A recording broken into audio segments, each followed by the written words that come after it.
تو ایک مرتبہ اللہ سبحانہ و تعالیٰ سے پوچھا کہ اللہ مجھے حسن خاتمہ کی دولت حاصل ہو، اس کے لیے مجھے کوئی وظیفہ بتلا دیجئے، کوئی دعا بتلا دیجئے، میں پڑھوں تو میرا خاتمہ ایمان کے اوپر ہو۔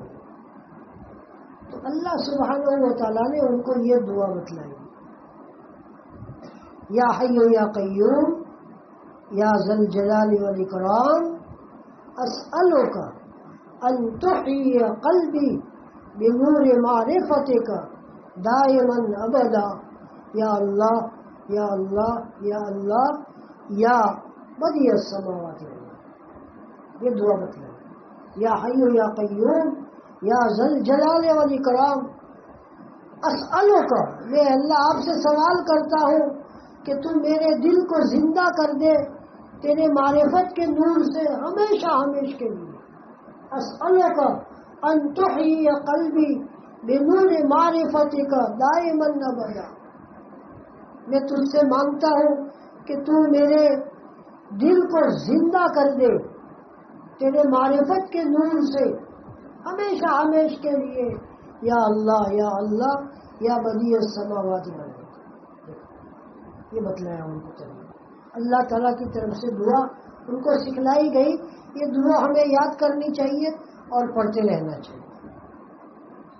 حدیث میں خود حسن خاتمہ ہمیں حاصل ہو، اللہ کے رسول صلی اللہ علیہ وسلم کی مسنون اعمال سے ہمیں سکھلایا گیا ہے، بتلایا گیا ہے کہ بھئی دیکھو جب بھی وضو کرو تو وضو سے پہلے کی دعا کون سی ہے؟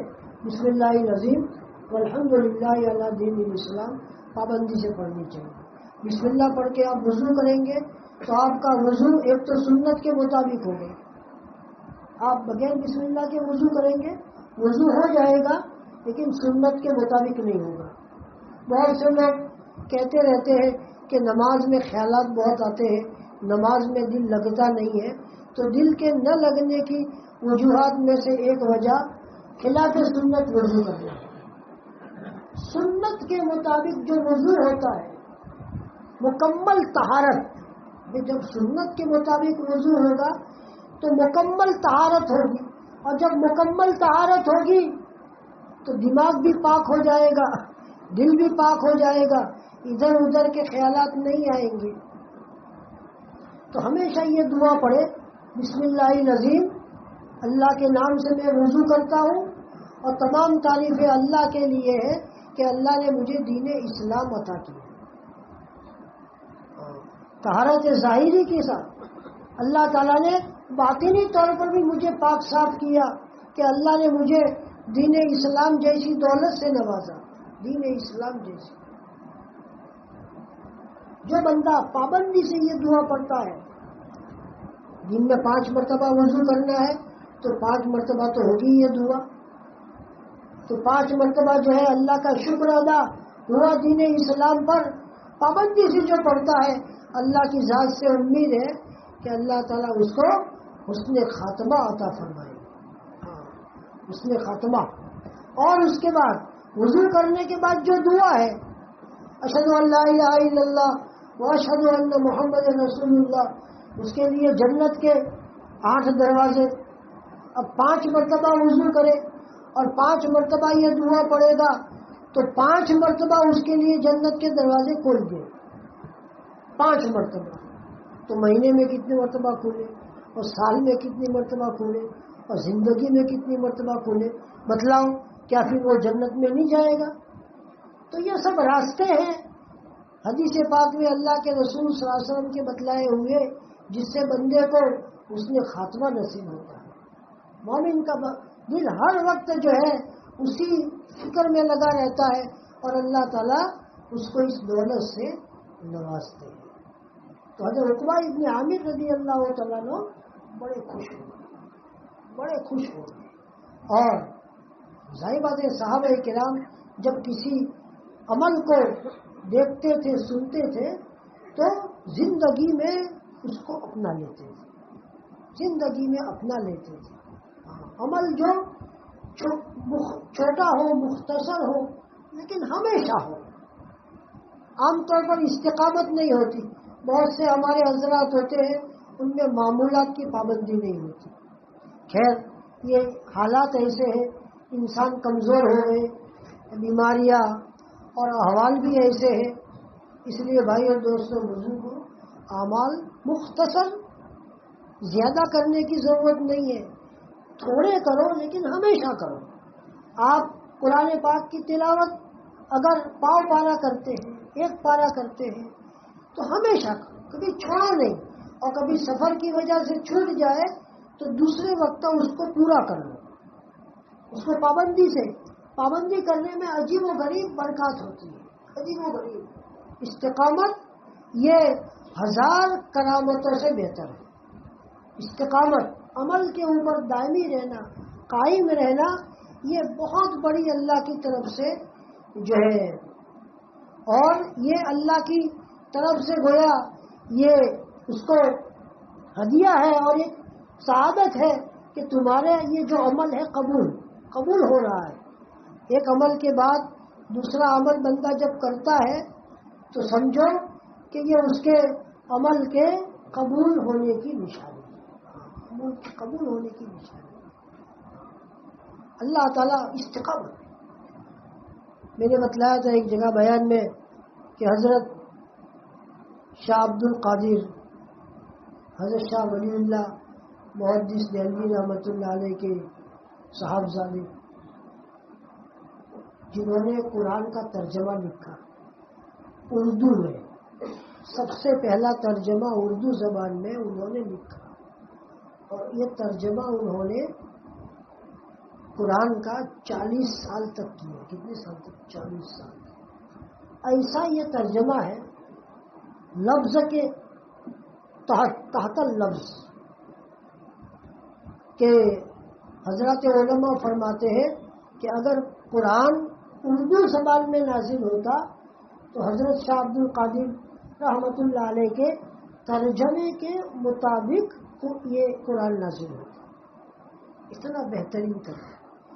دلی کی جس مسجد میں آپ نے 40 سال تک اعتکاف کیا، ترجمہ کرنے کے لیے 40 سال تک اعتکاف کیا، اور جس دیوار کے اوپر ٹیک لگا کر بیٹھتے تھے، انداز لگاؤ 40 سال تک اس جگہ بیٹھے رہے تو اس دیوار پر بھی نشان پڑ گئے تھے، اس دیوار کے اوپر نشان پڑ گئے تھے. قرآن کی خدمت اور قرآن کی محنت. ان کا یہ ان کے بارے میں یہ مشہور تھا، ان کی یہ کرامت. بہت سے لوگ ان کو سلام کرتے تھے. تو وہاں تو چونکہ دلی میں شیعہ لوگ بھی رہتے تھے، تو حضرت سلام کا جواب دینے کے بعد اگر مصافحہ سامنے والے کو داہنے ہاتھ سے کرتے، داہنے ہاتھ سے یا داہنے ہاتھ سے اشارہ کرتے، تو مشہور تھا کہ اس سے یہ سمجھا جاتا تھا کہ یہ صحیح عقیدے والا ہے. اور کسی نے سلام کیا اور بائیں ہاتھ سے اشارہ کیا تو لوگ بھی سمجھتے تھے اور سامنے والا بھی سمجھتا تھا کہ یہ آدمی سامنے والا گڑبڑ ہے. اسی سے لوگ جو ہے اپنا امتحان لیتے تھے کہ بھی میں صحیح ہوں کہ میں غلط ہوں. اب حالانکہ وہ تو حضرت تو پہچانتے نہیں تھے کہ یہ کون ہے، لیکن اللہ کی طرف سے وہ جو ہے داہنی طرف ہاتھ سے اشارہ کرتے. یہ دین قرآن کی خدمت کی برکت دیکھیے کہ اللہ تعالیٰ نے آپ کو ایسی کرامت عطا فرمائی. جب رمضان کا مہینہ آتا، رمضان المبارک کا، تو پہلی تراویح میں حضرت شاہ عبد العزیز ان کے بڑے بھائی فرماتے کہ دیکھو عبد القادر پہلی تراویح میں کتنے پارے پڑھتا ہے. اگر پہلی تراویح میں 1 پارا پڑھتے تو سمجھ جاتے کہ مہینہ 30 کا ہوگا، اور اگر 2 پارے پڑھتے تو سمجھ لے کہ بھئی رمضان جو ہے 29 کا ہوگا. حالانکہ ابھی تو 29 دن یا 30 دن باقی ہے، لیکن اللہ تعالیٰ اپنے نیک بندوں کی دلوں میں غیب کی چیزوں کو اس طریقے سے جو ہے ڈال دیتے ہیں. یہ سب قرآن کی خدمت کی برکت ہے. قرآن کی خدمت کی برکت ہے. دین پر عمل کرنے کی برکت ہے. نسبت کی برکت ہے. آدمی اگر اپنی نسبت اللہ سے صحیح طریقے سے جوڑ دیتا ہے، صحیح طریقے سے، تو اللہ تعالیٰ اس سے دین کا کام لیتے ہیں. اور آج ہم جو یہ مسلمان نظر آتے ہیں، یہ ہمارے مشائخ کی دعا اور ان کی برکت، ان کے مجاہدے کی وجہ سے. ہمارا تو بھائی کوئی کمال نہیں ہے. ہم کو تو تیار پکی پکائی روٹی مل گئی ہے. مجاہدے تو ان حضرات نے کیے اور انہی کی برکات سے اللہ تعالیٰ نے ہمیں یہ نوازا ہے. اس لیے یہ مبارک مہینہ اللہ نے ہمیں عطا فرمایا ہے. ہم اس کی جتنی قدر کریں بہت کم ہے. اور کثرت سے استغفار کریں، کثرت سے استغفار کریں. اور ہم اپنی کمائی کے جو ذریعے ہیں اس کو صحیح کریں. ہماری تجارت میں، کمائی میں اگر ہم سے کوئی گڑبڑ ہو رہی ہے تو ہم اس کو درست کر لیں. حلال طریقے سے روزی کمانے کی کوشش کریں. اللہ تعالیٰ کہنے اور سننے سے عمل کی توفیق نصیب.